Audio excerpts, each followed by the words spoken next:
राधे राधे सत्संग जी। जैसा हमने पूर्व में कथा श्रवण की थी, भगवान नारायण के साथ ही बड़ा भारी युद्ध हुआ जलंधर का।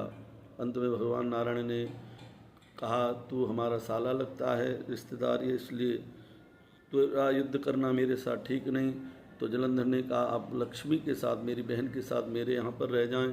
तो भगवान नारायण लक्ष्मी के साथ उसके घर पर रह गए। तो उससे त्रिलोकी का विजेता बन गया यह जलंधर। सभी डरने लग गए। एक बार नारद जी भी गए जलंधर के यहाँ पर। जलंधर ने बहुत सेवा पूजा करी, लेकिन वैभव को देख के चकित हो गए।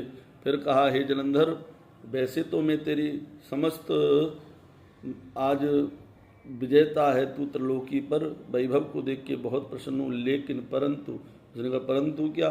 बोले जो कमी है वो केवल स्त्री रत्न की कमी है। जैसे भगवान शिव पर सबसे सुंदर ब्रह्मांड की स्त्री है पार्वती, अगर तेरे पास भी कोई होती तो निश्चय तू पूर्णता की ओर था।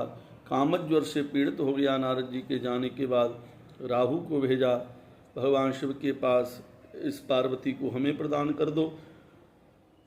राहु को भगवान शिव की भ्रकुटी तन गई क्रोध में आकर के।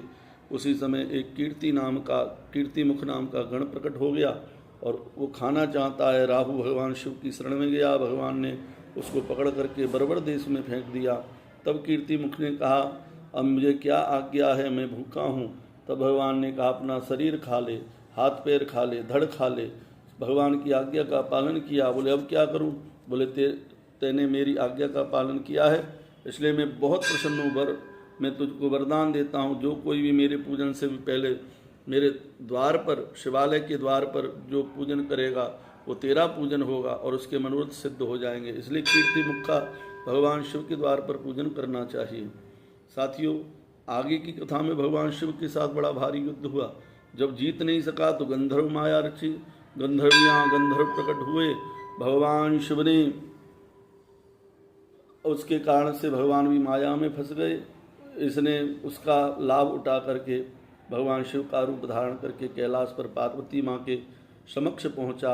जलंधर भगवान शिव जान करके पार्वती जी एक बार आसन से खड़ी हो गई, लेकिन जब देखा ये तो दैत्य है, वहाँ से अंतर ध्यान हो गई। माँ पार्वती ने भगवान नारायण का ध्यान किया। नारायण आए, कहा इसने अपनी पत्नी वृंदा के पतिव्रत धर्म के कारण ये बचा था। आज इसने मेरा शील भंग होने के लिए आगे अपनी मृत्यु को किया है, इसलिए आप उसका शील भंग करने वृंदा का।